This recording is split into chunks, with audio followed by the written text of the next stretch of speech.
ನಗರದ ಬನ್ನೂರು ರಸ್ತೆಯಲ್ಲಿರೋ ಎಟಿಎಂಇ ಇಂಜಿನಿಯರಿಂಗ್ ಕಾಲೇಜಿನ ವಾರ್ಷಿಕ ಸಾಂಸ್ಕೃತಿಕ ಹಬ್ಬ ಕಾರ್ಯಕ್ರಮದಲ್ಲಿ ಭಾಗಿಯಾಗಿ ಚಿತ್ರನಟ ನೆನಪಿರಲಿ ಪ್ರೇಮ್ ಮಾತನಾಡಿ, ಕಾಲೇಜು ಎಂದರೆ ಶಿಕ್ಷಣದ ಜೊತೆಯಲ್ಲೇ ಸಾಂಸ್ಕೃತಿಕತೆ, ಜಾನಪದ ಕಲೆ, ರಂಗಭೂಮಿ ಆಸಕ್ತಿ ಮೂಡಿಸುವಂತೆ ವಿದ್ಯಾರ್ಥಿಗಳಲ್ಲಿ ಕಲಿಯೋ ಮನೋಭಾವ ಹೆಚ್ಚಿಸಬೇಕು. ಅದಕ್ಕೆ ಎಟಿಎಂಇ ಶಿಕ್ಷಣ ಸಂಸ್ಥೆ ಸಾಕ್ಷಿಯಾಗಿದೆ ಎಂದು ಶ್ಲಾಘಿಸಿದರು.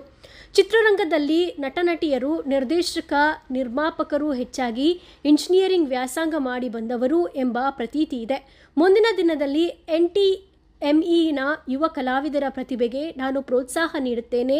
ಮತ್ತೊಮ್ಮೆ ನಾನು ಕಾಲೇಜಿನ ವಾರ್ಷಿಕ ಆಚರಣೆಗೆ ಬರುತ್ತೇನೆ ಎಂದು ಸಂತಸ ವ್ಯಕ್ತಪಡಿಸಿದರು. ಹಾಗೂ ಸಮಾಜ ಸೇವಕರಾದ ಬನ್ನೂರು ಮಹೇಂದ್ರ ಸಿಂಗ್ ಕಾಳಪ್ಪರವರ ಸಾಮಾಜಿಕ ಸೇವೆಯನ್ನ ಶ್ಲಾಘಿಸಿದರು. ಇದೇ ಸಂದರ್ಭದಲ್ಲಿ ಅನಾರೋಗ್ಯದಿಂದ ಬಳಲ್ತಾ ಇದ್ದಂಥವರಿಗೆ ಕಾಲೇಜು ವತಿಯಿಂದ ಸಹಾಯಧನ ಮಾಡಿದರು. ಹಾಗೆ ನೆನಪಿರಲಿ ಪ್ರೇಮ್ ಅವರ ಪತ್ನಿ ಜ್ಯೋತಿ ಪ್ರೇಮ್ ಗೌರವ ಅತಿಥಿಗಳಾಗಿ ಸೈಕಲ್ ಪ್ಯೂರ್ ಅಗರಬತ್ತಿ ಸಂಸ್ಥೆಯ ಅಧ್ಯಕ್ಷರಾದ R Guru, Krishna groups of hospital ಮ್ಯಾನೇಜ್ಮೆಂಟ್ನ ಟ್ರಸ್ಟಿ ಡಾಕ್ಟರ್ ಸುರೇಶ್ ಶೆಟ್ಟಿ, ಸಮಾಜ ಸೇವಕರಾದ ಬನ್ನೂರು ಡಾಕ್ಟರ್ ಮಹೇಂದ್ರ ಸಿಂಗ್ ಕಾಳಪ್ಪ, ರಾಜ್ಯ ಸರ್ಕಾರದ ಆಯುರ್ವೇದ ಸೆಂಟರ್ನ ಸಹಾಯಕ ನಿರ್ದೇಶಕರಾದ ಡಾಕ್ಟರ್ ಲಕ್ಷ್ಮೀನಾರಾಯಣ್ ಶೆಣೈ ಭಾಗವಹಿಸಿದ್ದರು. ಕಾರ್ಯಕ್ರಮದ ಅಧ್ಯಕ್ಷತೆಯನ್ನ ಎಟಿಎಂಇ ಇಂಜಿನಿಯರಿಂಗ್ ಕಾಲೇಜಿನ ಅಧ್ಯಕ್ಷರಾದ ಎಲ್ ಅರುಣ್ ಕುಮಾರ್ ವಹಿಸಿದರು.